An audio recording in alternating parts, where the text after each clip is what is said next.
fraudulent activities happening this weekend, and we EHM about went nuts and quit. So not really, but he did quit. He literally quit, but I just ignored him because I figured he was joking. So, but he had a lot of suspensions over the weekend. So anyone listening right now, if you've messaged me about the suspension, we'll get to it. I promise. It's just been a Monday, and it all happened over the weekend, and it's all we're gonna have to look into it and explain it and figure it all out. It's all new, so just try to have a little bit of patience. I promise I'll get to you. I don't know, Michael, if you want to touch on that a little bit, because I know we've got some new policies coming into effect, and that might impact some of the things happening. But I just want everybody to know, I swear I will get to you, and not ignoring you. It's just Monday, and you just all got me over the weekend. So, and what's the issue? Is it just wash trading or wash trading? Fraudulent sales? Wash trading. Thousands of dollars in wash trading. Right. We had a lot of people this weekend that were buying items, either buying an item and transferring it, or literally what they're doing is buying it high or low or whatever, and then turning around and selling it lower than what they bought it at to get it to sell quick. So then they have money to withdraw. And we saw that happen with one item in particular, 5 times. The same item went back and forth 5 times.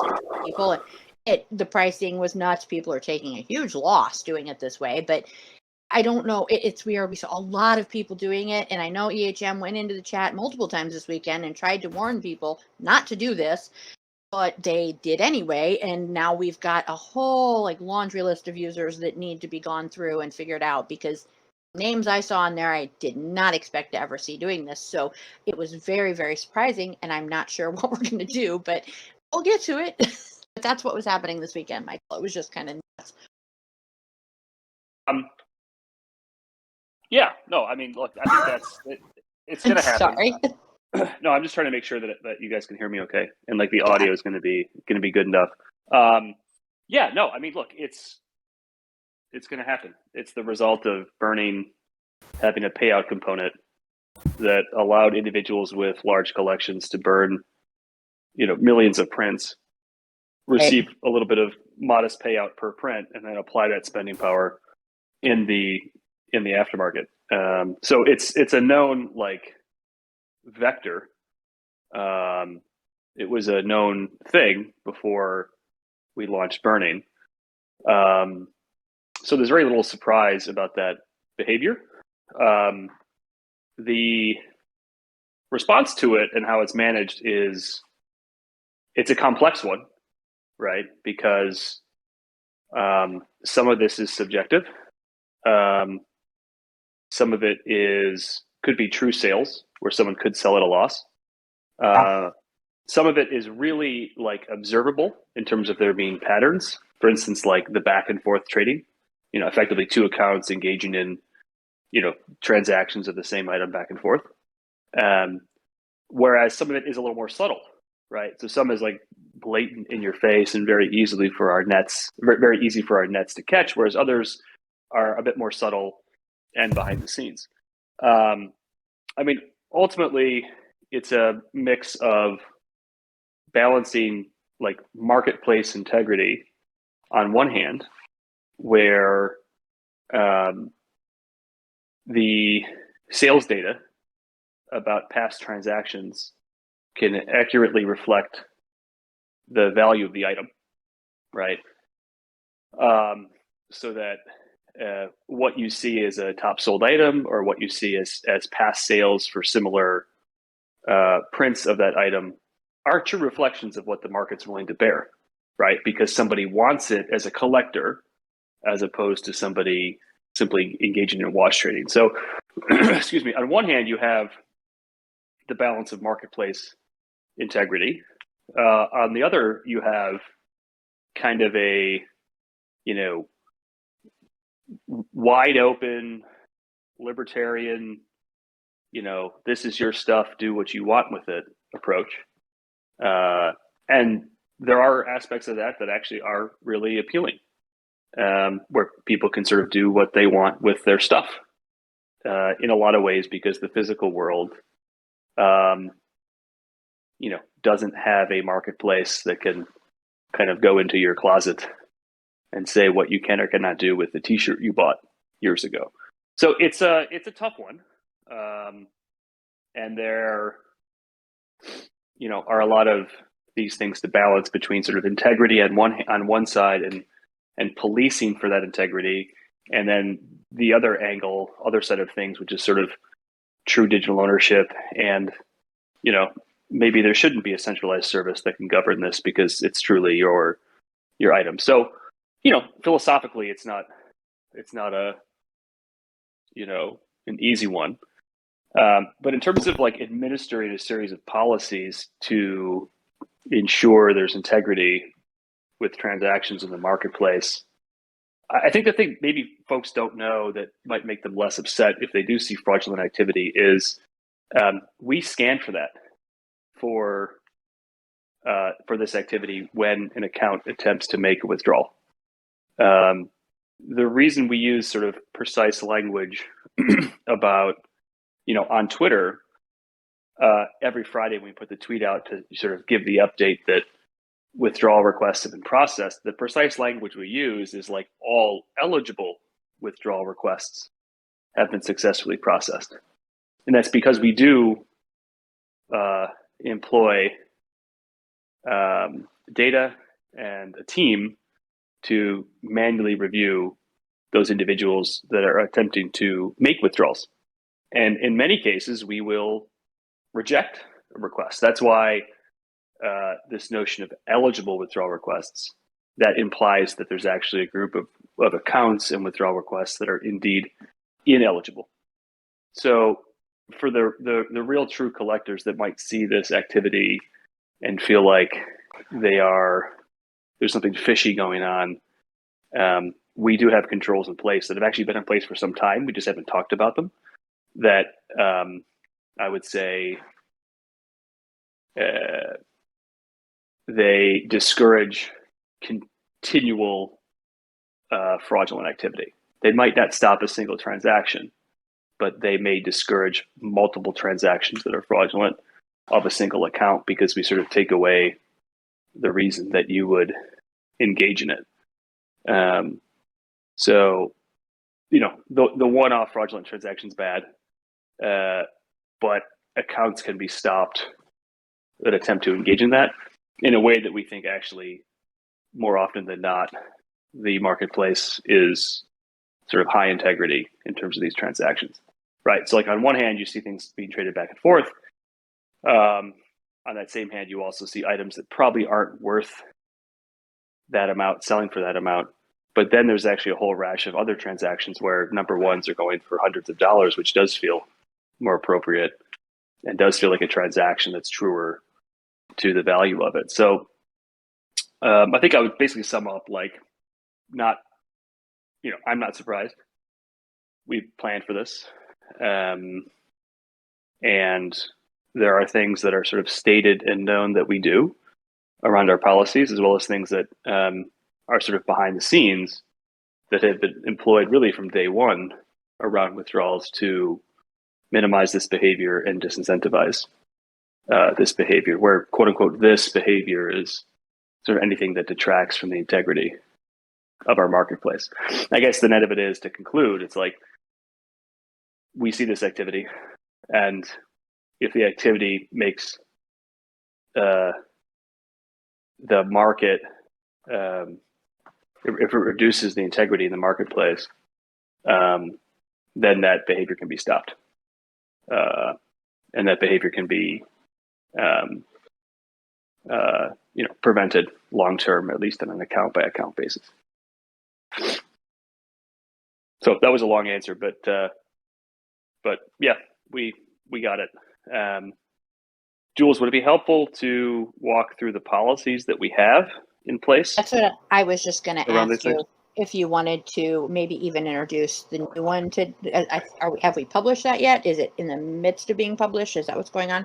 I didn't know if you wanted to talk about that. Yeah, it'll publish tonight, but I can go through it early for those listening who want like a head start. So the first thing, and I think this is all kind of in response to the birding feature, which has been, it's sort of already in this soft launch mode, sort of exceeded all of our expectations. I think 12 million prints have already been burned. That's a little bit less than 1% of all the prints in circulation, but that's with the feature soft launching, with the feature not being promoted or not being part of a forced update. So to sort of give the context for the new listeners in the AMA, a lot of this is in response to the burning feature that rolled out end of last week, and that we've seen, I would say, sort of aggressively adopted by a small part of the community so far. But so basically, let me go over the current withdrawal eligibility requirements, because as of really this weekend, really in response to burning coming out as of like Friday, really, I guess you could say, we layered on a few more requirements that will be implemented manually and temporarily, just as we watch the adoption and watch the marketplace. So to go back over it, in terms of withdrawal eligibility, there were a number of pre-existing policies that were in effect pre-burning that stay in effect post-burning. First is that an account must be aged 60 days or older to be eligible to withdraw. For OGs that have been around 4 or 5 years, that join date isn't just valuable because it gives you clout and status as an OG. It's also valuable because it sort of proves that you're here not for bad behavior, but you were here because of the right intent to collect, all along. So that's the first requirement. And the second is around completing ID verification. And that's been around for a year, right?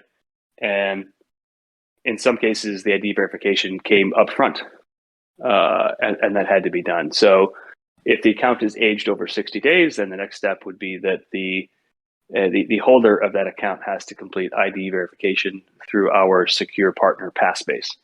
And so there has to be a real living human that can prove they're living and can prove they're real using a government issued ID to be able to get to the next step.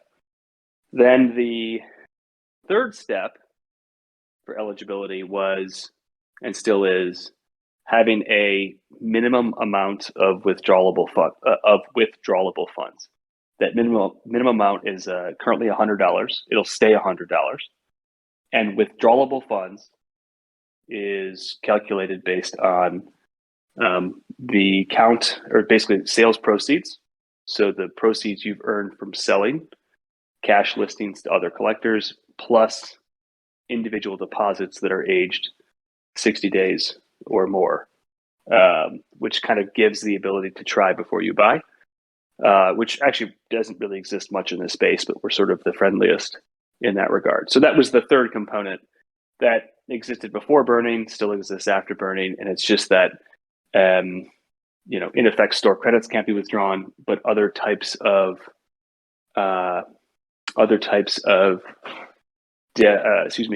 credits to your cash wallet can be withdrawn. So we're adding, as of Friday the 18th, a few additional policies in place. The first could be considered a sort of a frequency cap, in that the account must not have withdrawn within the last 30 days. So basically, if,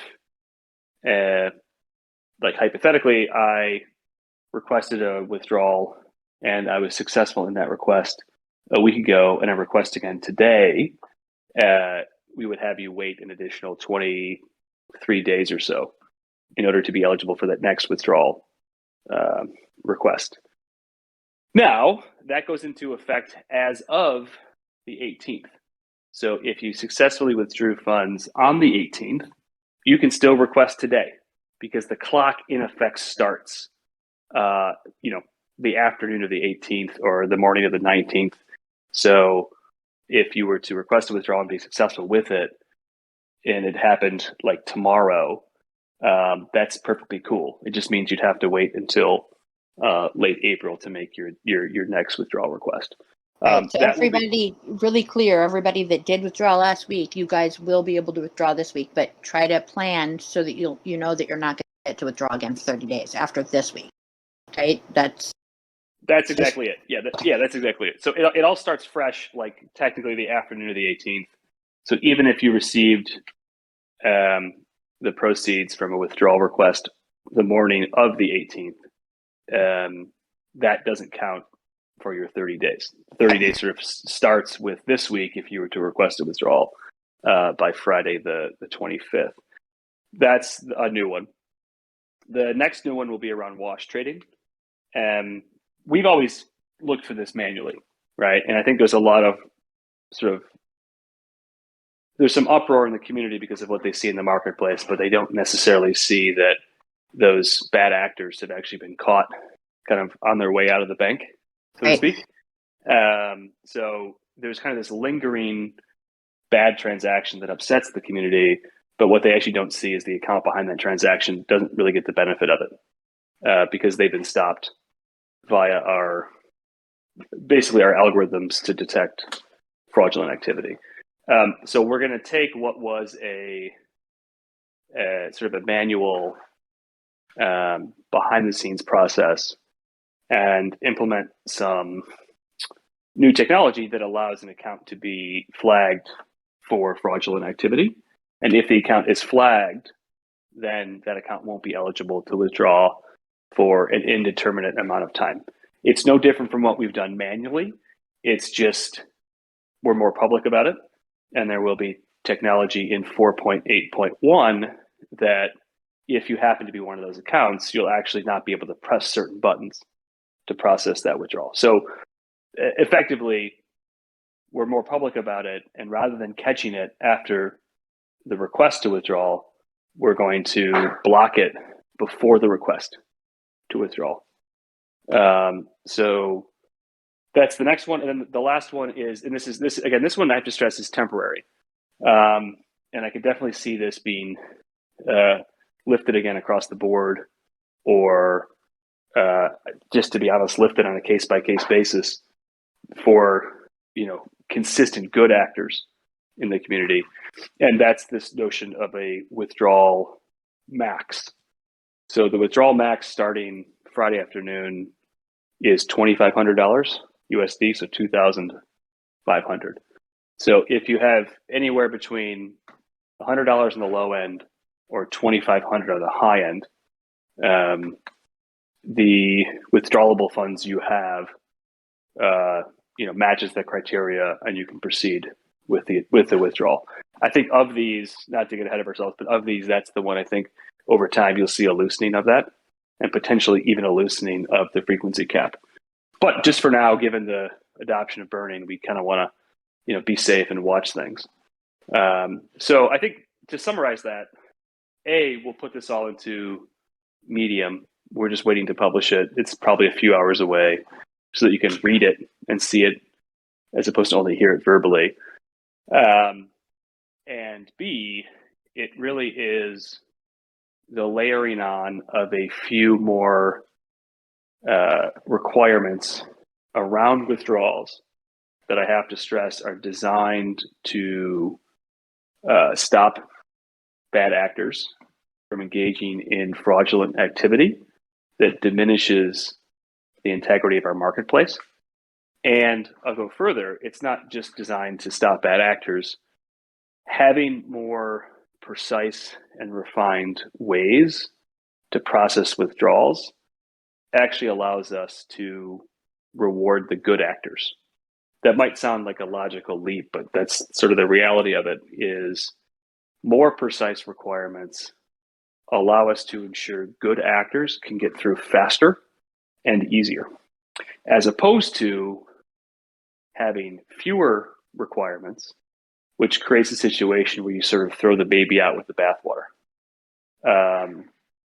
And so these sort of additional requirements, again, are really designed such that good actors can get through and get through seamlessly, and not have them in any way damaged or being lumped in bad actors that might be engaging.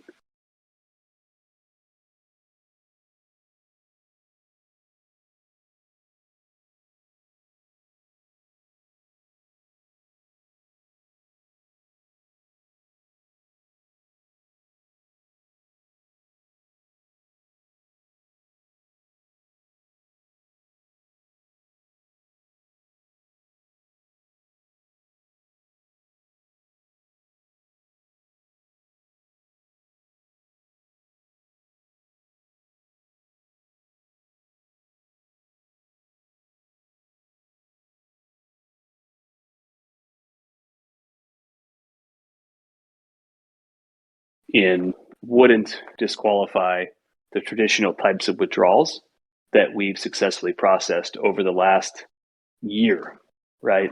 So we don't feel like these initial settings are actually too onerous. We don't feel like they'll sort of like throw the baby out with the bathwater and like incorrectly lump good actors in with bad actors. And yet we also think this will be a preventative measure for bad actors that in some way damage the integrity of the marketplace through fraudulent transactions. So that's a bit of editorializing. That's a bit subjective. It's my own personal opinion.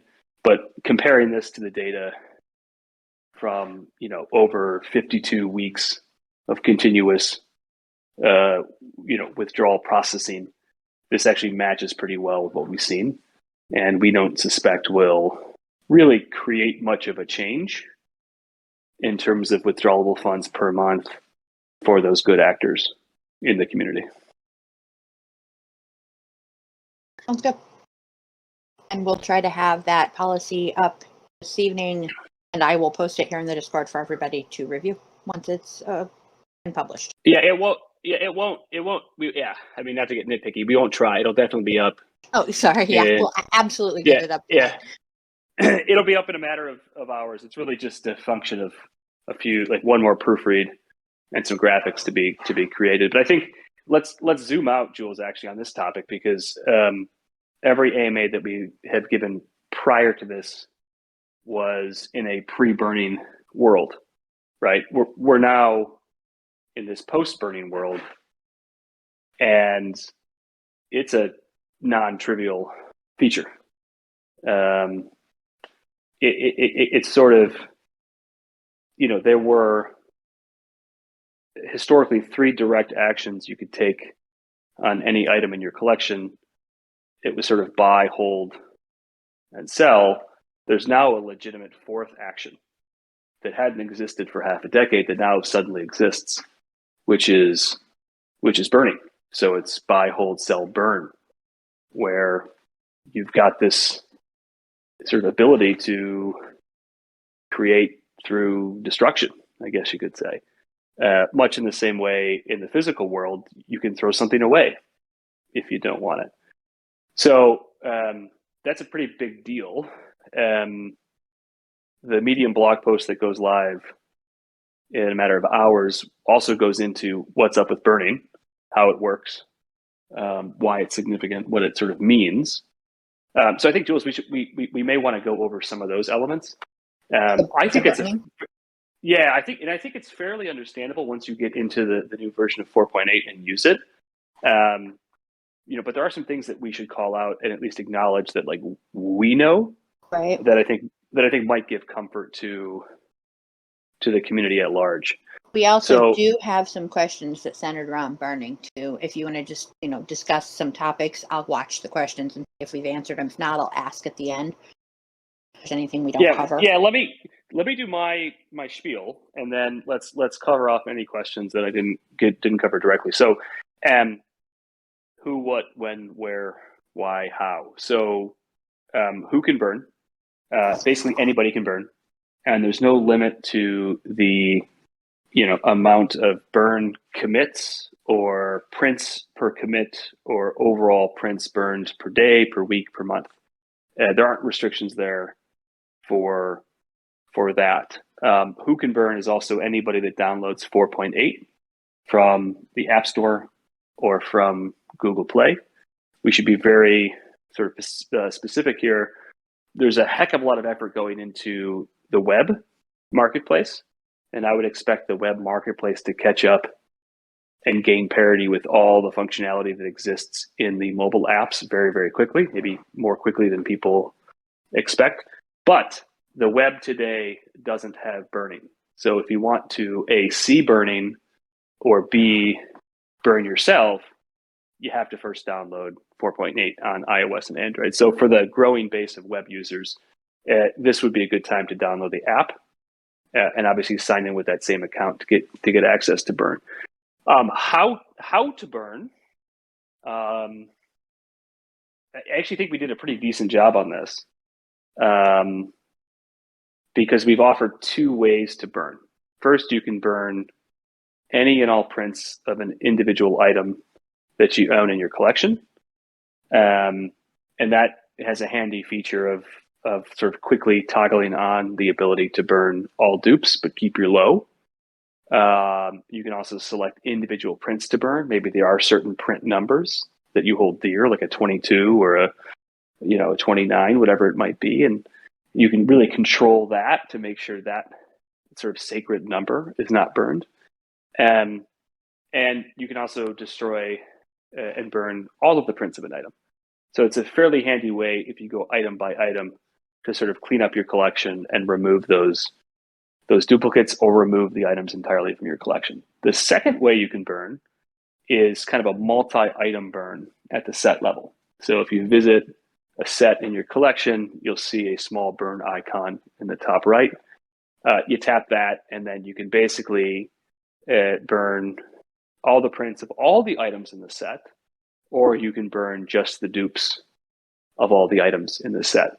And the reason you may want to do that is, you don't need 50 copies of one item, but you also want to maintain your low so that you maintain your score, so that you maintain your rank on the leaderboard. So how to burn, obviously you get 4.8 first on iOS and Android.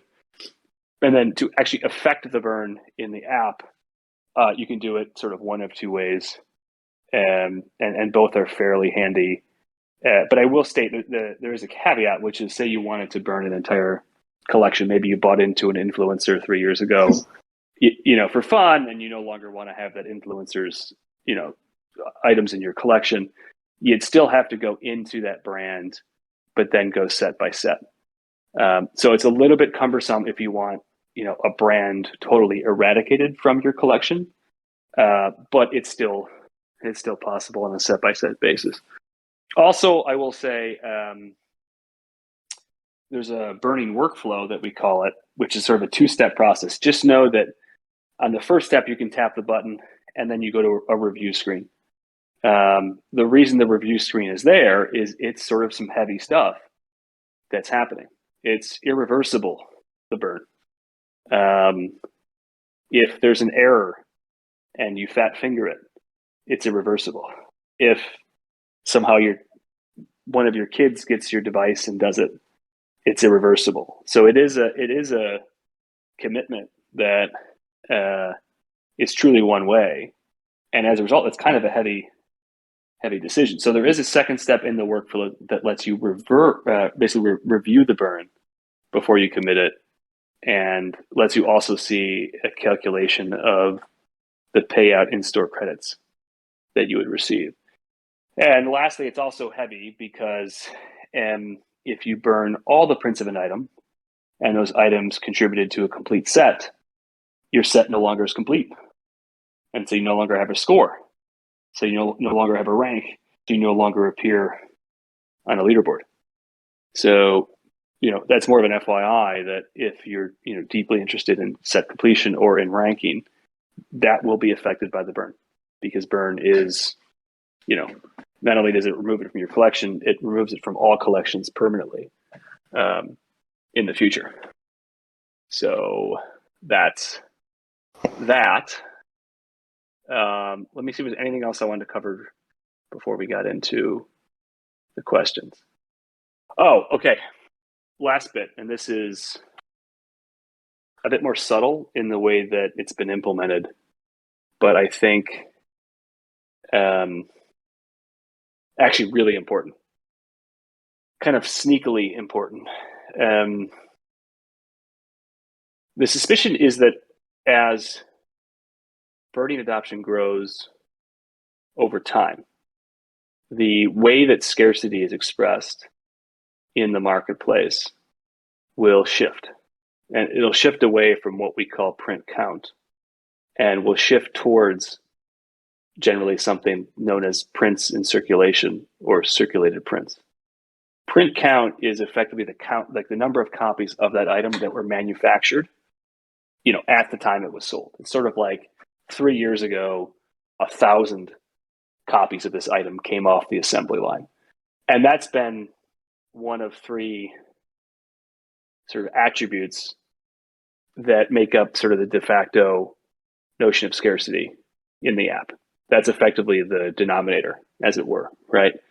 The suspicion that we have is as burning adoption grows, that denominator will change and will migrate away from print count and will become more about prints in circulation, which is basically the sort of the result of taking print count and subtracting the prints that have been burned, and that's what you're left with.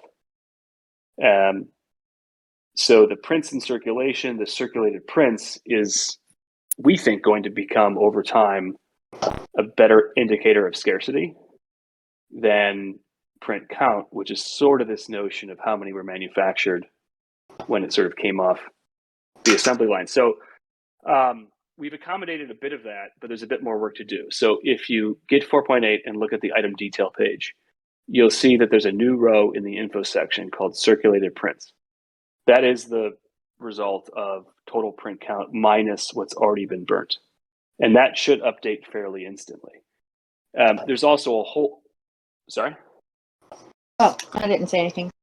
Okay, sorry. There's also a whole new tab on the item detail page called circulation that is really, really handy because it shows the status of the top 100 prints per edition for that item. So there's that. There's also more than just has it been burned or not. There's a bit more status that you can see on each of the prints in circulation. For instance, for a ship a she, you can see the number 1 print is held by an inactive account, which is generally defined as someone who hasn't logged in or had a session in a while. So if you're hunting, 30 days, do you know for sure like what that makes that inactive? No, that was a question. We'll clarify in the, so one is there'll be a tooltip added to circulation report in 4.8.1. Number 2 is we'll clarify the exact definition of inactive in the Medium post. And there's other statuses between active or inactive or burned or not, right? That will be clarified in the post in the tooltip. But generally speaking, it's pretty novel. It is a much handier way to understand a clearer picture of like what's up with the inventory, and to sort of, you can even sort of calculate your chances of being able to, revive that inactive account and have them, bring their much coveted number 1 into the aftermarket.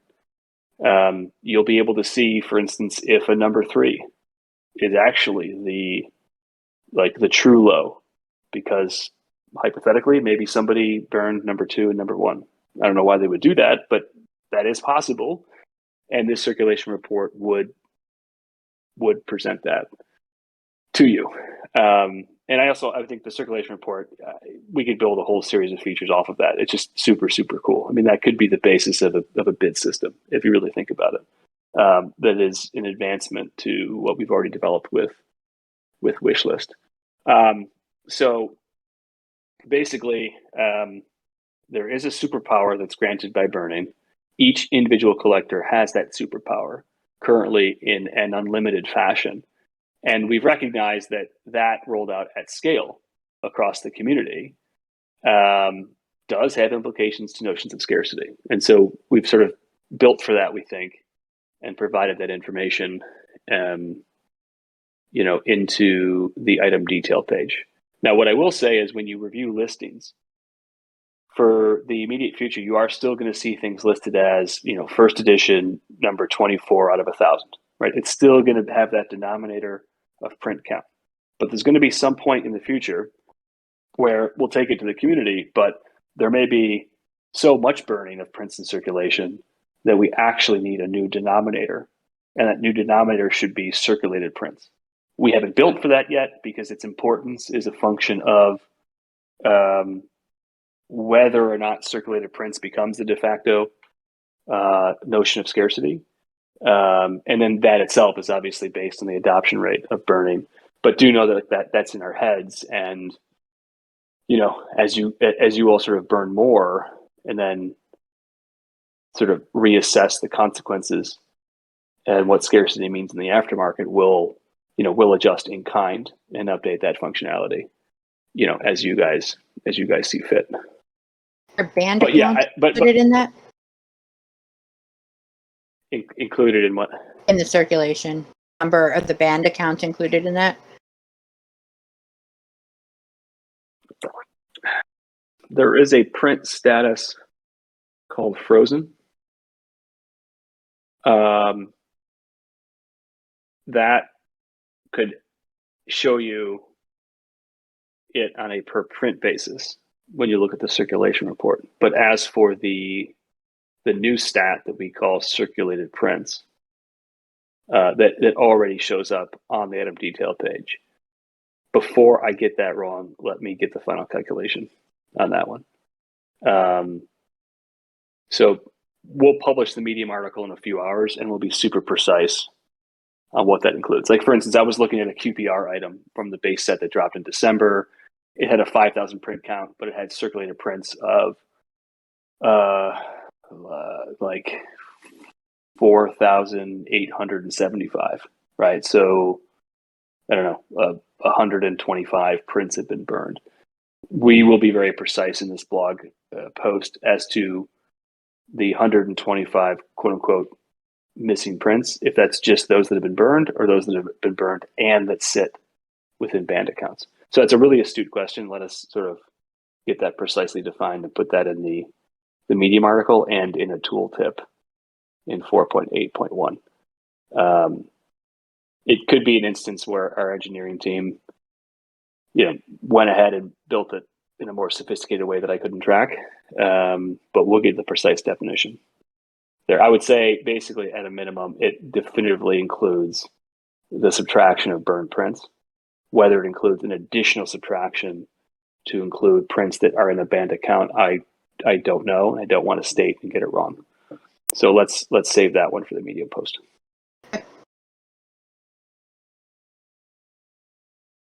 You covered everything you want to cover. You want me to start looking at questions? Yes, let's do it. These burning ones. There was one, which you've already kind of answered, but I'd like to touch on it, that it says, are there any built-in stops that prevent a set from completely disappearing from existence? So, for instance, when the set reaches 50% or burning, it sounds like we don't have that. Pretty much just Nope. open. Nope. And then as far as can we also have it so we can burn sections of a set rather than the whole set? It's a larger set. I have too many items and it never loads. Doing them one by one takes up a lot of time. Or are we going to, I guess, add other ways to burn in the future? TBD. I don't think that would be in 4.9 or 5.0. Burning by some other set of attributes beyond just brand and set and edition. Right.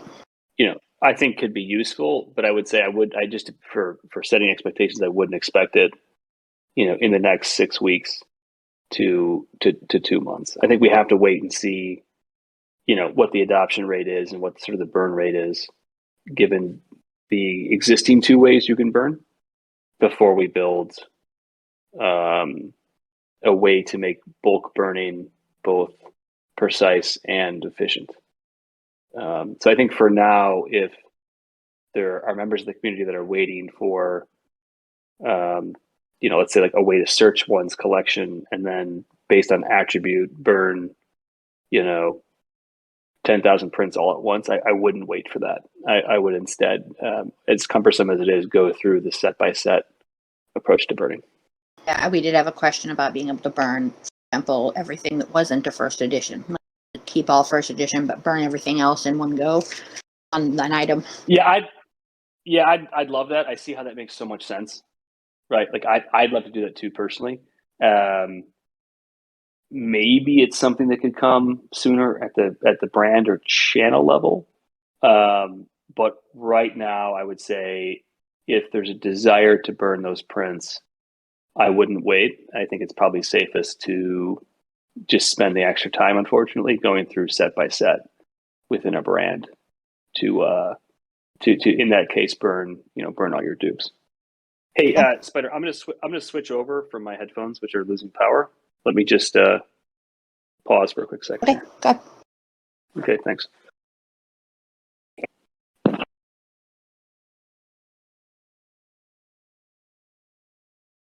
That answered your question, Ian, didn't it? It was you that asked about the...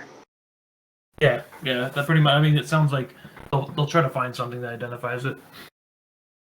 Like there'll be a way for us to know we can't get a specific print, and that's essentially what it is. Because I know there's a lot out there in banned accounts because there are so many accounts that have been banned, whether it be alts or whether it be fraud or whatever, what have you.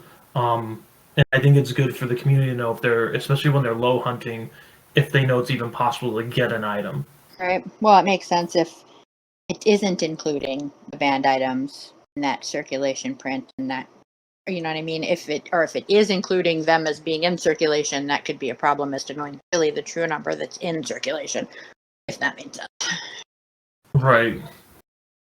I think that's really important for, I know a lot of people who are completionists or low hunters, because circulation to me has probably been the best thing, because there's a lot of stuff that you can determine that the one print was truly never pulled, so you can buy the next lowest thing. So I've seen a lot more sales where people pay a little bit more because they realize that that's the lowest print that was ever even in circulation. Well, that helps a lot, yeah, because if you're just trying to search for the number one and it's not even in circulation, you might as well just, go to the next lowest. It is available. That makes a lot of sense, especially for... Hey guys, I'm back. Right. Can you hear me okay? Yep. Okay. Yeah, I'm switched to speaker, so the audio quality might not be great, but at least we can keep going. Yeah, and I think to that little conversation you guys had, like, yeah, that's what we're. I think that's why I don't want to rush out and give the precise calculations on these until they're actually very precise. And I would also say too, I think that circulation report that has like at least 7 different statuses per print. I think obviously minimum is a tooltip to explain exactly how that's defined. Because there is a bit of an internal calculation a collector has to do searching for a low if like the number one is in an inactive account. Right? There is a bit of a, well, would this account ever come back? Like, will the number one actually ever hit the market? Right, exactly. It's in a banned so account, I guess it I would might say, not, but if it's in just one who I hasn't been on. I guess it's probably circulation report and the statuses contained therein. It's a B plus. It's not an A minus or A yet. There are probably a few turns of the crank that we need to put in there, such that enough information is out there for the low hunter, right. To then make those decisions. Which we knew would there's happen also probably, once we got this feature in place. Now it's just tweaking it to make it a little more fine-tuned. Yeah, exactly. Okay, cool. What's the next set of questions?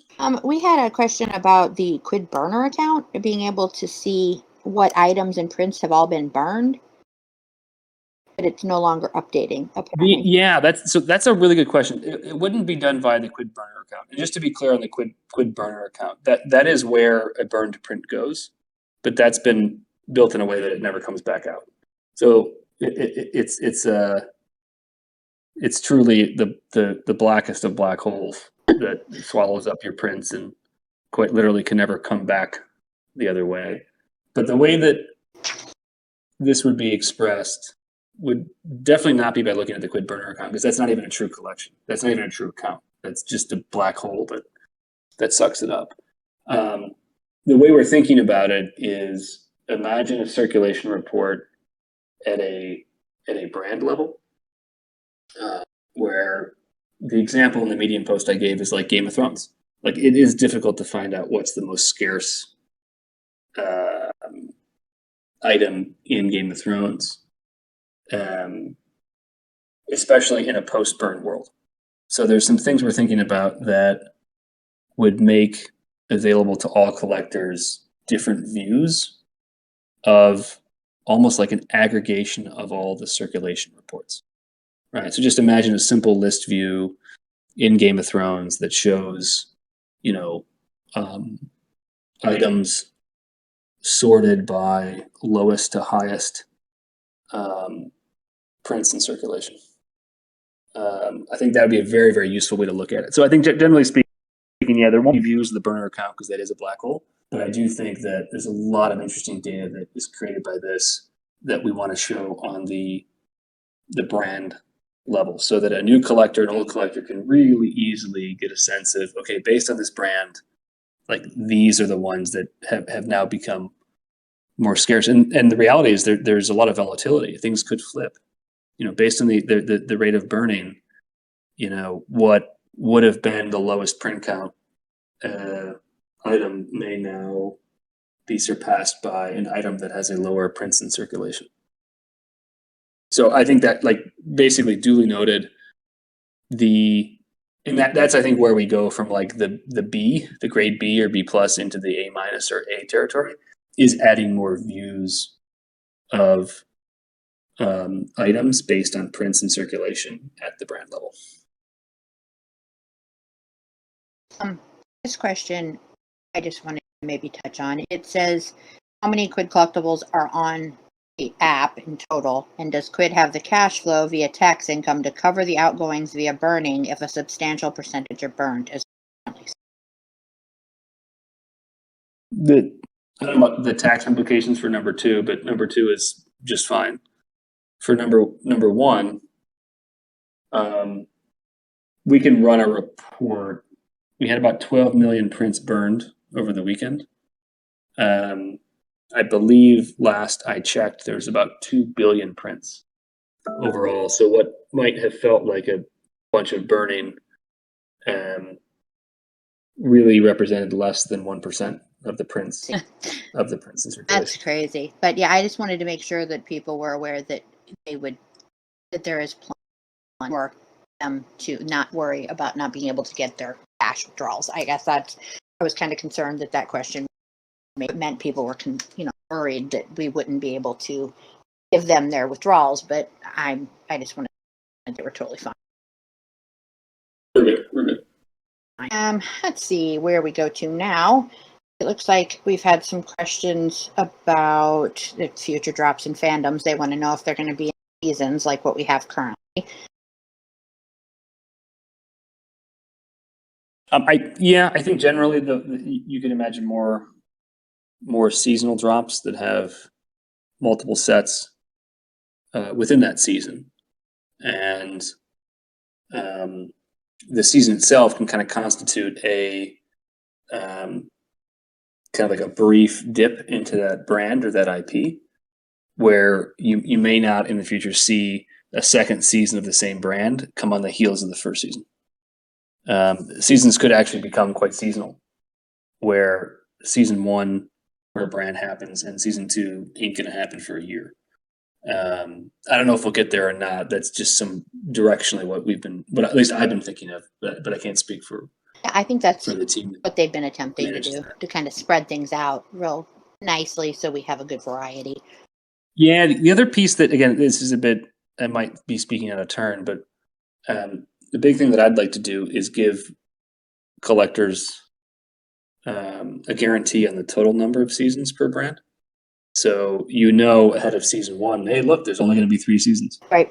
I think there's something really, really important in giving assurances that in some way, based on reputation, prevent against oversaturation. Right. And with of an IP. Like with Valiant this time around, we did note that this would be the last time we have a Valiant season in a few months. So that was marketed, and we kind of tried to share that with users that this would be the last time you'd see. Yeah, I think last appearance is as important as first appearance. I do too. I also think that you're going to see fewer, more special drops.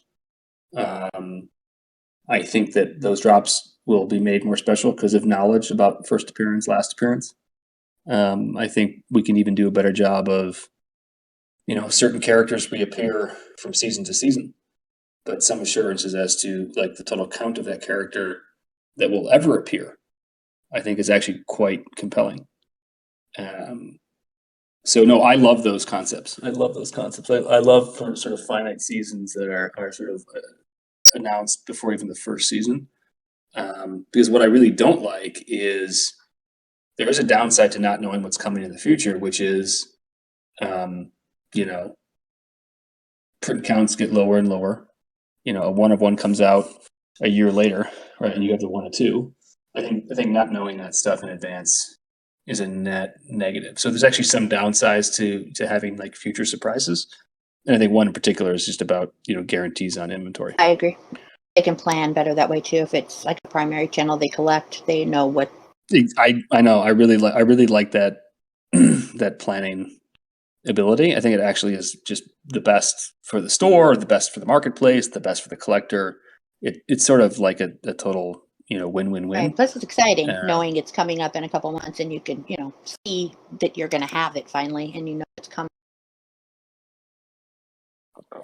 Exactly. All right. Is there any way to see if you receive a Marvel transfer other than the recent lows tab, as you might get an item that isn't lower than your current item? Had mentioned bringing up a pop-up menu similar to the sales pop-up when you open the tab. Yeah, pushes. Send me that separately if you would. Pushes should be enabled for that, and Message Center will obviously make that a whole heck of a lot better. But let's carve that out and look at some tickets and see if we can't implement that. I mean, on the whole, Message Center should, while it's a ways away, really address how you get your information both inside and outside of Quidd, as well as sort of what controls you have over more or less information. So I think, more generally, and this is maybe, I don't know if this is a good thing or a bad thing for the community here, but I think we really are poor in that regard. And that we get a huge step function increase in the quality of the experience with something like Message Center. Because Message Center touches kind of everything. It's far more than just, there's a pack that's going on sale for a brand that you collect. There's a whole bunch of aftermarket activity that can be faster, simpler, better if collectors had more control over the information that they receive about that activity. That'd be great if somebody could sign up to know when something low is being listed and something they rank in. Yeah, that's what's funny. Like Message Center is like the least sexiest feature ever, in that it doesn't sound that cool, but then when you realize it solves a ton of problems, that if solved makes everyone even more engaged, it becomes this thing where it's like, well, we just have to do this and do this, as one of our next big bets. Do we have a general idea of when messaging might feature? Is it? Absolutely not. No. No. It's Oh. It is. It's the next. There's going. I mean, there's no reason to not be transparent. There's going to be a 4.8.1 release for iOS and Android that is in a few weeks away. That has to come out. We've obviously got a sort of March 31st deadline around the coin economy, right? That we're going to hold to. So there will be a release to support that sort of closure of the coin economy in and around the 31st, and then right after that, we're going to move into the Message Center for iOS and Android. So what we can commit to, I mean, there might be smaller things down the line, like being able to mint from your iOS and Android applications, right? So that those mobile apps catch up with the web. But from a mobile app perspective, that's the next big bet. That is in effect 4.9. And so, you could imagine a big prominent place on the lower app tab bar, right? Those bottom 5 tabs. You can imagine potentially one of those being dedicated solely to Message Center. You could also imagine profile settings being updated to give you controls over the information you want to receive. You could imagine not having 2 heart icons, one that means that you like a channel, the other that means you're wish listing an item, right? You can imagine that being resolved. You could imagine having controls for the pushes that you receive. You could imagine being able to, receive emails instead of pushes, if that's your preferred channel for receiving information. It could help about people reach out to Quidd. inactive users a much better way, getting them I possibly back on the app. I would with burning, I would get back to those line groups and let them know. Yeah, 100%. Because we've done, just to be clear, we've done 0 promotion for burning. I should also mention too, we're probably going to do a forced update in a couple of weeks, maybe even sooner, where you're just going to be upgraded to 4.8 the next time you try to use the clients. So just FYI, we will message that about 24 hours in advance because it's kind of a disruptive experience, but just know that's going to happen. And I'd also imagine too that in April, you could see more outreach to sort of inactive OGs, letting them know about A, the burning feature, and then B, some exciting new drops that are coming that may, pique their interest. As far as the Marvel transfer, is that something that'll ever be implemented into any other channels in the future? I don't know. I think the question might be in regards to other dead channels or inactive channels, if we could ever have, I guess, trading in a way of transferring back and forth in those. Yeah, the genuine, heartfelt answer is I don't know. I prefer how we're doing it today. I don't think much is going to change from how we're doing it today. I think it's working well. So I would assume like this is kind of like the new equilibrium.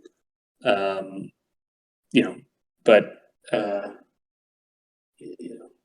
maybe I made a mistake years ago and sort of never say never on trading, but I think for the time being, I think how things are in 4.8 is going to be exactly how they're maintained. Going forward. Okay. The last one I want to touch on, because it's about the end of that hour, is just the question of how to display their items better in the future, or as far as like a showroom or even like a storefront. Do we have any type of plan at this point going forward for that?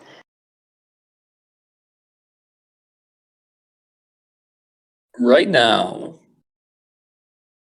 it should be possible to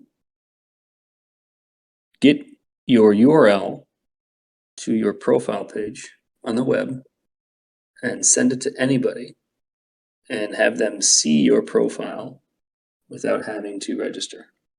There's a chance I could be wrong. There's a chance that could be one of those pages that's not been open to the public just yet.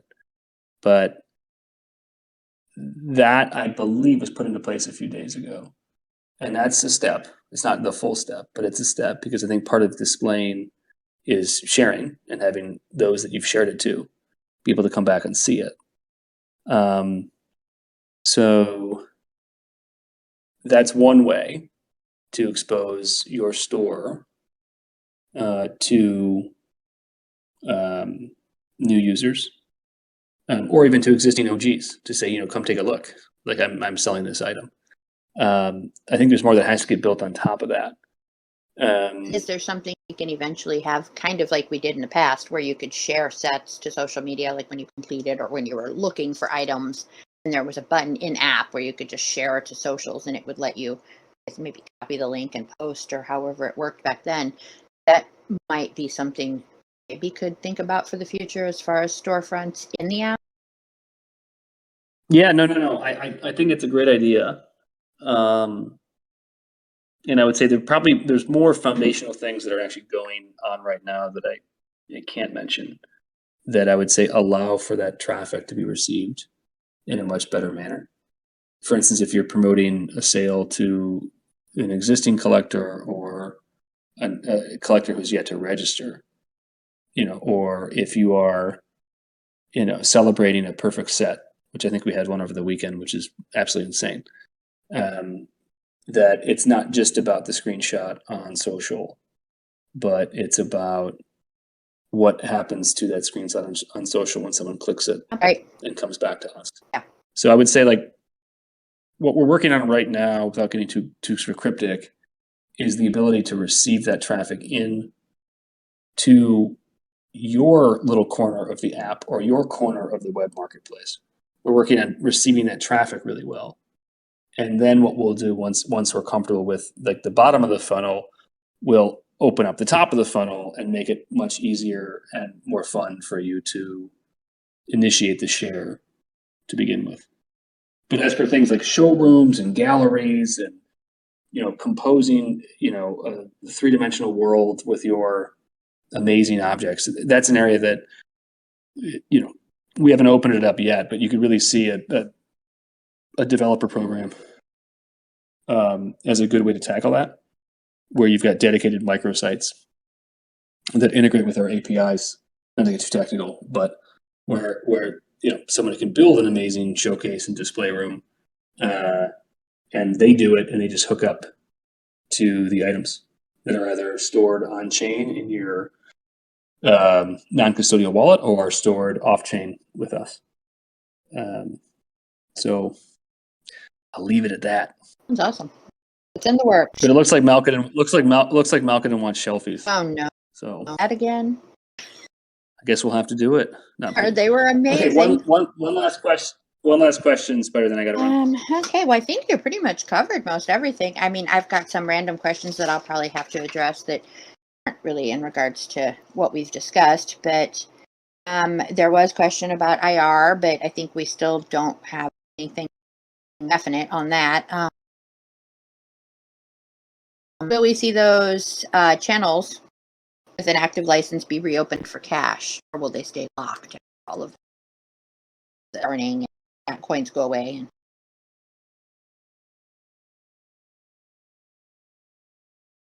I don't know what was the will we see the active channels be reopened for cash, or can we expect them to stay locked? I'm not sure which ones are locked, so I'm assuming there's just some problems with that. So that probably there's there to clarify. There's coin sets that basically got locked down. I'm assuming due to a burn exploit that was discovered on a lot of them. I believe they're active fandoms, or even the broken sets that I know Trance has brought up. When they get fixed, is the thought that after the end of this month, will all the coin sets be converted to like a cash pack? Yes, or they will remain locked, but there won't be coin spending of coin on coin packs from a coin wallet after the 30th. Yeah, it looks like the club set goes to prevent burning abuse. So I wanted to know too if they'd be open with a different price tag, so they would be available again. They just answered that though, so I think we're good. And it looks like we're about 6 minutes over, and I think you had a dinging going off saying you had another meeting, so I appreciate the if you want to jump off now, unless you want to answer a couple more questions. I'll leave it to you guys. Thank you for having me, and let's do this again soon, just not on a Monday. Absolutely not. We'll aim for a Friday next time and maybe try to get it set up soon. But thank you very much. All right, thank you guys. Bye. I'm still no good at the whole exit. It seems to be okay, but the exit, did I miss any questions? Oh. The only question I seen, I was trying to keep up while trying to do something else. Yeah, I was too. I was going back and forth for the printed ones. I had my app open, and then I have the computer open, and I'm like trying. I know there was a couple questions that were coming in, and I saw one on tax implications from Cheshire, and I still have to. I'm going to send that one to Michael and let him address it, and I'll send you the answer. But I don't know if I missed it. Somebody asked about ambassadors. I know that's still kind of ongoing. We slowly have added people in. It's still open, so if you're wanting to join, just message probably EHM will get back to you way faster than me. So I would suggest messaging him, because if you message me, it's going to take me forever because I've got so many messages I need to deal with right now. So yeah, it's open. And then what TMG just Deadpool. said, Deadpool we can't sell. Well, we can't transfer, I should say. We can't transfer it Yeah, at all. that must be some sort of error. Let me write it down and I'll send it to the dev team and see if they can fix it. I don't think it was like done on purpose, so it's probably just some. I think it's because it's a separate channel. That's my thought. Is because they probably said That- this channel equals Marvel, because Deadpool's a separate channel. That makes sense. Somebody probably just didn't open it. It probably just got kind of overlooked since it is a different channel. That would be my best guess. So I'll talk to him about it and see if we can get it opened as soon as possible, so you guys can send that stuff too. You know the answer to Cutter's question? Oh. So the last season, it paid primary credit versus aftermarket and primary. I'm assuming that's to help combat against washing. Yeah. I could be wrong. Yeah, it probably is. I mean, I would assume anything like that changes, they're probably doing for that reason. But I can ask and see if that's the plan going forward to write it down.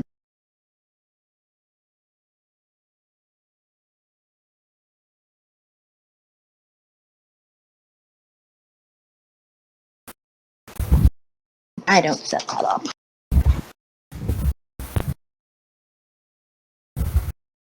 The recollect checklist, I'm going, oh wait, that's, add a recollect checklist. Yeah, so that I will try to get done here too. It's complicated because we have to, basically I have to send it to, and he has to then run all of that information through a script to find out who qualified and then it, but he's been a little overwhelmed with like everything because he's basically does everything, and I've been overwhelmed, and to be fair, I haven't get to him, so I will get that done and hopefully it can be worked in very quickly. But again, it's all time. It's just when people are finding time. I mean, you guys know that it's a small team, and I mean, we've been adding to the team, but we're all still kind of doing a lot of things at one time. So stuff just ends up being prioritized ahead, and then we have to try to catch back up. And it sounds ridiculous, but now I'm doing so many different things, I can't even keep it all straight in my brain. I literally was so overwhelmed last week that I didn't do anything for like 30 minutes. I just sat there and tried to figure out where to go. And I could not. It just wrapped my brain around how many things I had to do. And I'm like, where do I start? It's like cleaning your room if you're a hoarder. That's kind of like, you know what I mean? When you just stand in the middle of it, just totally. I know exactly what you mean. Trust me. That's why all my stuff is in one room that nobody sees. Yeah. Well, that's what it felt like in my mind last week. I was so overwhelmed with things to do. I just couldn't even function for a little while there. My brain just shut down. It was like, I have no idea what to do. So, yeah. And today I'm living on caffeine. I'm running very, very, very, very tired today. So sorry about that. I should have updated you guys on the recollects. Honestly, it's weird too because time goes so fast. It's like I think they just ended 2 days ago, and it's like, wait, it's been 2 weeks. It feels like I just had them. It's so crazy with the amount of things going on. It's like you lose track of how long it's actually been since it ended, and you guys bringing it up helps me to remember. Oh wow, that's like it didn't just happen. It's been weeks. I have a whole room and multiple junk drawers, so yeah, totally. I have cost you. Alvaro, what was his question? Based on that, he asked a question, right? Didn't he? Let me see. I'm trying to. I- Oh, it was about the orb. Why? Oh, it was the primary versus aftermarket credit. Was that what he had asked? Yeah. Yeah. I'm gonna have to check in and see what the deal is with it. I don't know why it was changed. Although, like you said, I have a feeling to do with coercing, which we so much of. weekend. I'm still, my whole day today is probably just going to be trying to figure all that out. So, Did they already pay it out? which I mean, I don't know. I didn't qualify, so obviously I don't know. one was that? Last season? Mashups? Is that what we're talking Yeah, about? the Quidd mashups. I wasn't aware that that paid out. I knew the one before that was at Trek. I think Trek paid out. I'm unsure if mashup has paid out. Oh, Alex says it did. Oh, yeah, okay. Yeah. Okay. So, well, Was the $30,000 bonus in there? Because I know it was 30,000 of the total aftermarket and then split. right. It was, The truck paid out mashup trade. Yeah. So I guess we might be caught up. Yeah. Okay. Coins for Christmas contest and trivia. So before we're gone. We can do that. Yeah, we can do that. I mean, if you want. We'll figure it out. Yeah, I was gonna say if you want, after this is over. You attack the cash, Yeah, I'll attack the I coins. was just and then gonna I can knock say all those out. that's exactly what I was gonna say. I'll handle the winners from today and last week, and you can maybe handle whatever, whatever. Yeah, that coin stuff. That will work. Yep. So yeah, I think it's just getting clarification on why it was changed. Yeah, that's a good question. Why it was changed and if it's going to be that way going forward. I mean, I can think of a lot of reasons. And I mean, typically see the same people. You figure if somebody wins one and they win a significant amount of like $10,000 of credit, they can just keep winning every season. And I know that's something the community brought up a lot, of seeing similar names up there, whereas this kind of deters that. Yes, they can open packs, but if they don't pull the lows, they'll have to fund the chase, so to speak, instead of it just being effectively, not sounding bad, but just cycling through Quidd credit and Quidd making nothing. Because I know that was a big concern that was talked about. I think that was last week, where effectively Quidd makes nothing if somebody just keeps spending credits, and all it is credits. Yeah, I'll check in and make what's going on with that and try to post back or tell you and you can post. Okay. What credit is your primary? Oh, I see. So you want, that makes sense. If I find out the answer about the primary or aftermarket, all that, I'll ask them to include that going forward in the Medium posts, so you know ahead of time what it's referring to, unless it's just something they're going to do all the time. But even so, I'll see if they'll clarify it.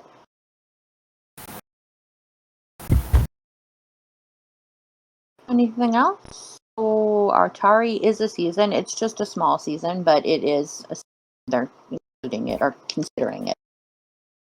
Can you ask too for Atari? There's still cartridges that are on claim from previous chases. Are they going to do anything with those? It's been on my mind. I don't know what they're doing this go around or if that's part of this one, but I'm hoping they don't just get kind of like lost to where nobody ever gets them. The items that haven't been sent that are awarded or even pulled. Sorry, repeat your question to me. My brain just short-circuited. So I think it's one of the cartridges. I don't know if it's Centipede or Asteroid. There's still some that are out there, like that. Nobody could earn them. There was never a checklist to earn them. So there's still some that are out there, but I don't know if it's one of those things where it's more of a license thing of where they said you can issue this for this.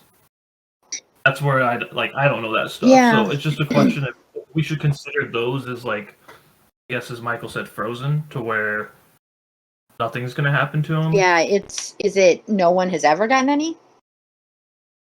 No, somebody's gotten some of them, but say there was 50 and maybe only 20 were handed out or something like that. So there's like leftover stock basically. We're wanting if it'll eventually ever go into circulation. Yeah. Okay, I can ask about that. And why is JR not selling anymore? What just happened? So his concern is with the cash out. Like the taxes too? He kind of joined late. So if it's $2,500 and it's monthly, and you make, since the top thing is $100,000 and somebody made $100,000 sale, we'll just say as an example, they could never cash that out. They could technically never cash it out for the whole year because they'd only be capped out. I'm assuming there'll be circumstances where maybe they'll give an exception, like if you're paying taxes or something like that. But it's just that would be the concern because Michael is pushing to essentially open our own storefronts in app That was one of the things he's kind of pushing to get, like, so everybody could kind of sell their own stuff. But if you make more than $28,000, you can't take it all out. Yeah, that makes sense. No, that like I'm not in favor of the cap. I was not in favor of the only once every 30 days, especially for OG people that have been around a long time. I know some people that literally do it every week just to have some extra cash. So it kind of, I don't really like the idea of it being only once a month, nor putting a cap on it. I don't know for sure, but I don't think that's going to stay that way. I think it's just like this initial period right now with burning, they're just trying to kind of keep control a little over what's going on, mainly just so, I mean, there's multiple reasons, but it helps, I think, with catching a lot of fraudulent activities. So it's kind of giving us a little extra time just to review things, to make sure everything looks legitimate.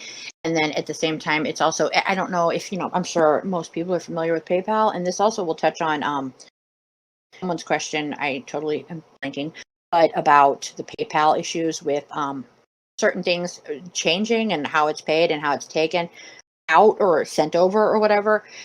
With PayPal, we try to, get a general, or just get a general idea of what the payments will be for a week. And he kind of has to guess at, how much we're going to pay out. And then he moves that amount into our PayPal account. So it's like an instant and just transfer straight from the PayPal balance.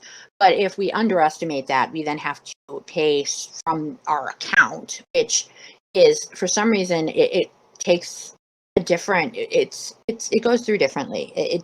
And sometimes they limit that and sometimes they don't. And it's like we're trying to get way ahead of it so that we don't have that problem. But I think that ends up changing the way that the payment goes out, because it doesn't come straight from the balance. It comes from the account. And then when it does that, it changes literally the way it's being sent. I don't know why, and I don't know all the details there. That's just something I noticed this past week. So this coming week, we're trying to get way ahead of what we think it'll be so that we don't encounter that again.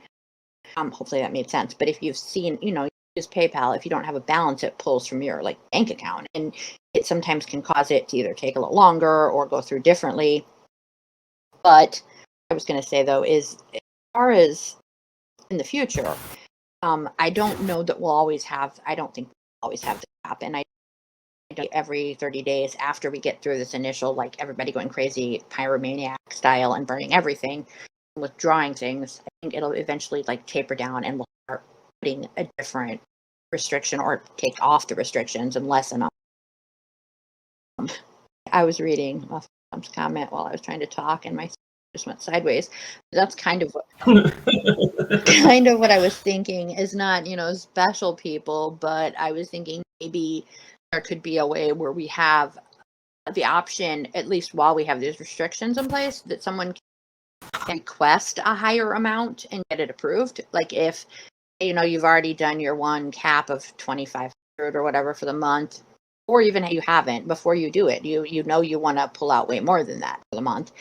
And you send in a request, directly through the email, or email me or someone, just send in a request saying, I need to pull out this amount this month and I wanted to get an approval. And then maybe we can kind of do it on a case by case basis. If there's an urgent need to get all that money that over the 2,500 in the month, we might be able to handle something. I'll totally try to help with you guys on that, because I know it does kind of suck. But again, I don't think these for long. I think it's just to handle it as it's coming right now with so many. Our withdrawals went up over practically. So it's just, we're just trying to give ourselves a little extra time to things. Oh yeah, that probably should. But that's the only way that I could do it. I mean, I don't know how else to put in a request. Because if they're gonna probably email you and then they'll DM me. Right. Well, that's because I can't get to my emails. I'm so. I'll be and then I'll have to text you and be like, hey. Yeah, that's probably the best way to do it. So everybody just harass EHM, and then he can harass me, and he'll probably get an answer quick. Which means we'll have a spreadsheet. Yeah, exactly. Since That's how I You're operate. the king of spreadsheets. But I mean, if there is a request and we put it on a spreadsheet, we could always share it with the team and let them approve it, or not, or whatever. That is true. Because I mean, my thought would be this: like, say if it's $2,500 max, but say for some reason you had a really good month, especially with Atari coming up, Right. there's going to be a lot of people chasing. Say you make $5,000 in legitimate sales, let's determine their legitimate sales, and you would want to draw out like 3,000 or 4,000 and keep some in. I'm assuming it would be case by case because, like Michael did say, it is most likely going to be temporary. I think it's just mostly to monitor burning, and honestly, what it's going to do is it's going to start to weed out all these people who are abusing the burning system. Exactly. That's 100% what's going to happen. And after, I'd say probably 30 days, we're going to already see a drastic change. And that'll probably cause maybe after 30 days. I thought by 30 days we might. I know how people are here. Well, yeah, but Spider said after 30 days. Oh, you're right. Yeah, definitely don't take it as Spider said. I'm saying that we probably will have caught most of the issues as far as fraudulent activity going on in that 30 days. Right. That's why I'm thinking we might catch it all within 30 days and then be able to kind of lessen the restrictions. But Spider doesn't have the final. Spider says it doesn't matter. Somebody else will overrule Spider, and I said, and they won't care. Nobody cares what Spider says. But yeah, I think that, like I said, a lesson for in the future. I don't know when, so tell me to that, but it will. Michelle, you're gonna go fix these, but I'll give you addresses if you want. Totally. I don't mind. I did not even open my. Literally in days. I haven't looked. This weekend was a nightmare. I don't know when you sent it. Yeah, sure. I don't mind. Gosh, that sounds cool or anything. Well, Spider, I think we're gonna have to ban you if you start washing phones. Yeah, that's fine. Probably deserve it. You just start sending, buying some paintings in other countries. I mean, I could, think of interesting ways to visit money laundering. It's weird that we're calling it washing cash when it's laundering. I mean, technically there is a term already for this. It's just that it's being done differently in our app, but it's money laundering in a sense. So it's not, of course, illegally gotten gains. I mean, it's not quite that serious, but it is. Money laundering. It's just we're doing it differently. Washing, it's the same thing. Wait, laundering and washing is pretty much the exact same thing. I don't know why we're being specifically. Or what is the word here? My brain is a word, but the word becomes hard. What is that word? Whatever. Terrible. Let's see. So anything else? I think that covers pretty much anything. I hate washing laundry too. Just saying, don't like it at all. Since you haven't been in the Discord, I don't think we created Marvel gifting. A lot of people have been essentially just giving each other items from Marvel before they burn them. Like if they're gonna burn them, like new users. I know Trance has given a lot out. There's a lot of people that have helped each other complete, so it's nice to see again. That's awesome. Question I have: coin packs will be repriced to cash or subsequent direct buy only. I think that they'll probably just change I think all the packs that are coins will end up being. I mean, it may take a few minutes, but that's what they'll eventually have. That'll be the process. It'll just take a little time. Hopefully that answered that question. Military be adjusted with overall rank bonus. I don't know. Look.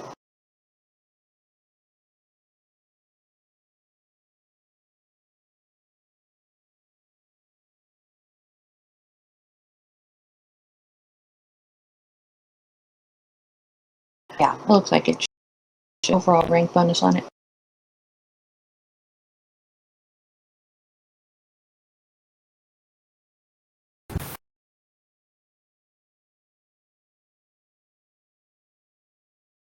That like known Cheshire would pop on with something. I totally kind of sensed that he was going to do that.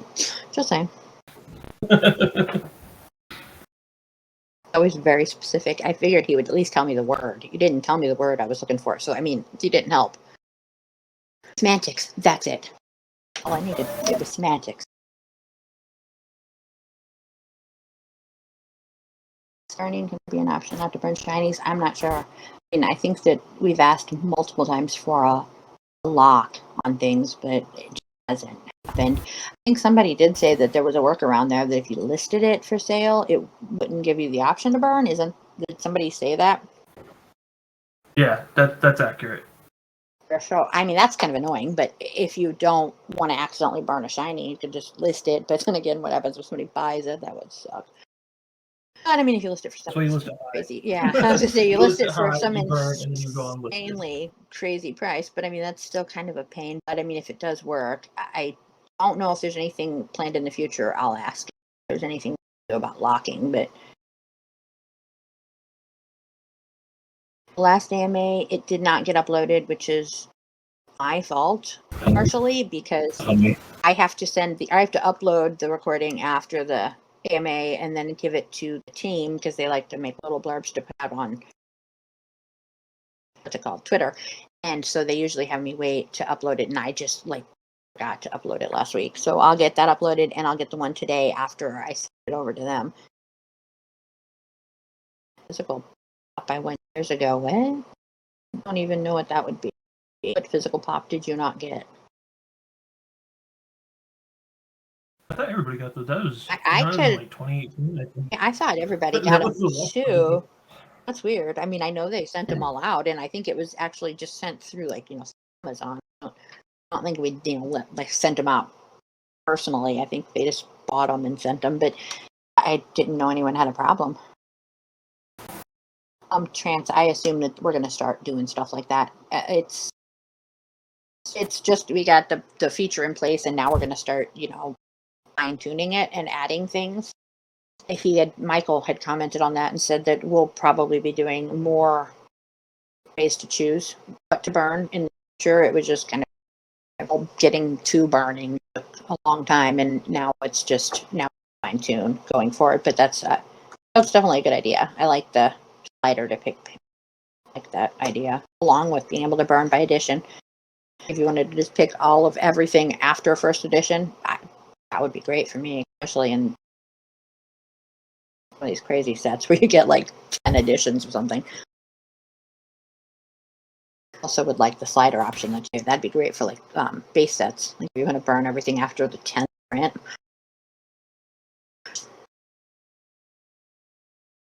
Sets. Mail service stole it, really? What happened? Yeah, I've had stuff stolen. I've had stuff that I've ordered from Hot Topic that was clearly Hot Topic, and the only thing missing out of the box, it was from UPS too. The only thing missing out of the box was the pops.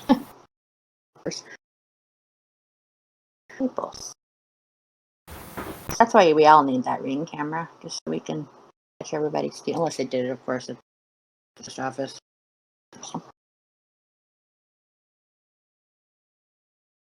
I pay the Quidd mashup bonus and credit so that money won't be laundered. Why didn't they notify me?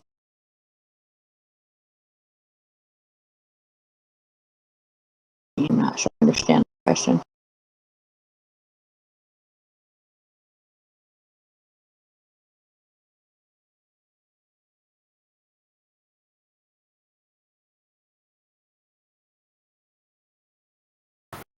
Do you understand what Alvaro is saying?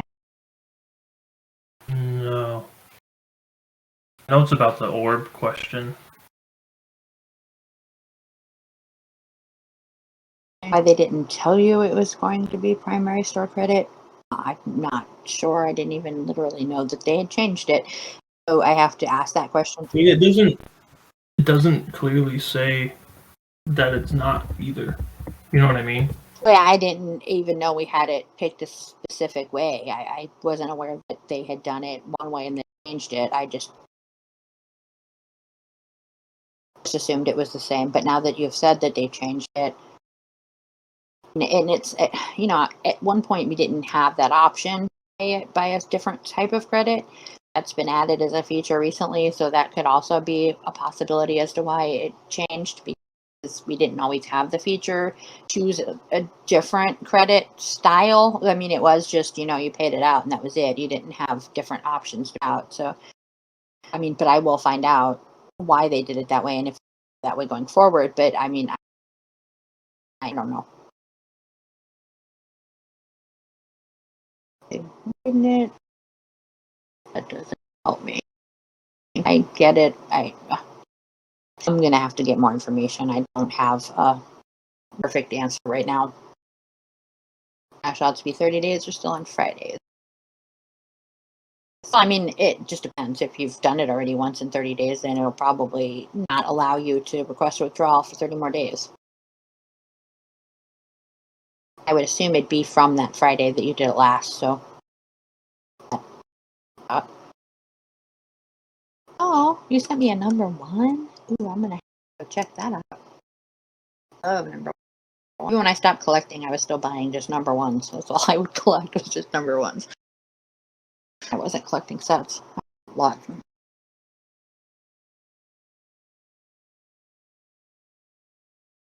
Got a loaf of bread pillow. Got a pillow of ramen soup packet for my son.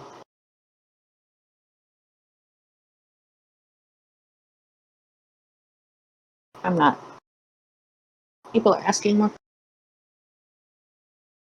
I go check out my print real quick.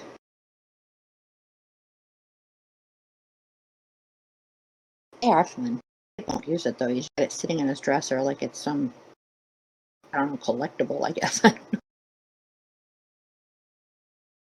We don't really know when something was sent to us, do we? Because there's no pop-up for it, so it just shows up in like my recently acquired items.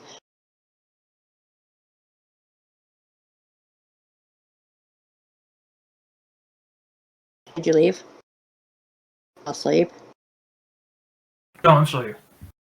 If we got a Marvel item recently, we don't know we got it unless we just see it in our recently acquired things. Yeah, you have to go to your item page, and it will show like recent lows. That's why, I can't see who sent me what. Yeah, that's what I was. I know people have sent me stuff, but I don't know. You can go to history on iOS. Well, I'm trying to load the item page right now, and it's literally just spinning for me. So, be my phone, internet. But as soon as it loads, I'll put it out.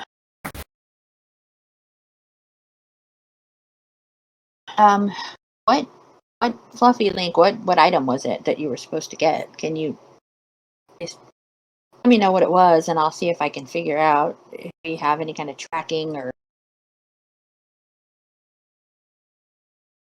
how it happened. I mean, it was probably before I worked here, so I'll see what I can figure out. And I'm sure the old community manager did it, which means I have no record. I'll try to find out.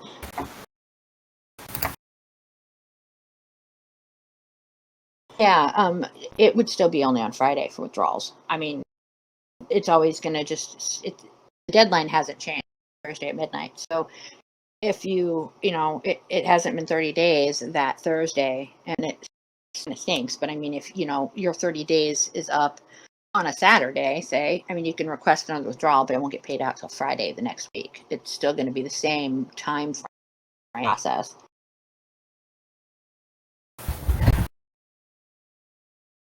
So did multiple people not get it, or was it just the one that didn't?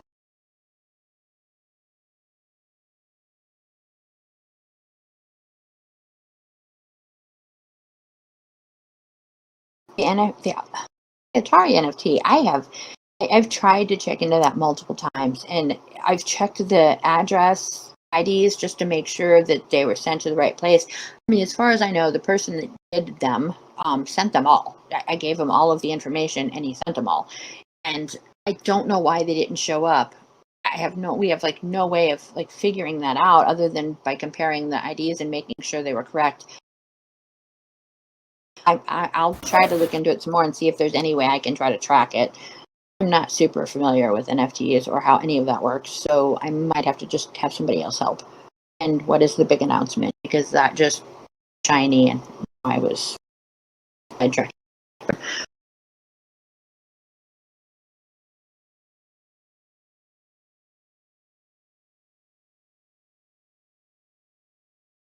I'll have to figure out what that was.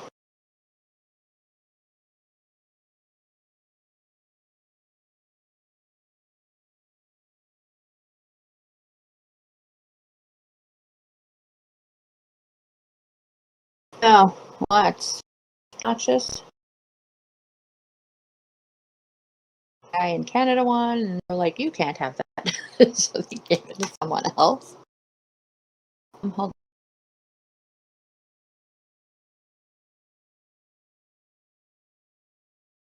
Oh. Hearing.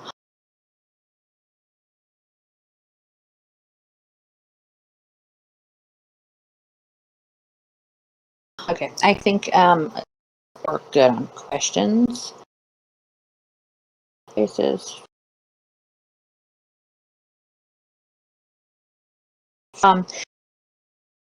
What old chases? What are we talking about?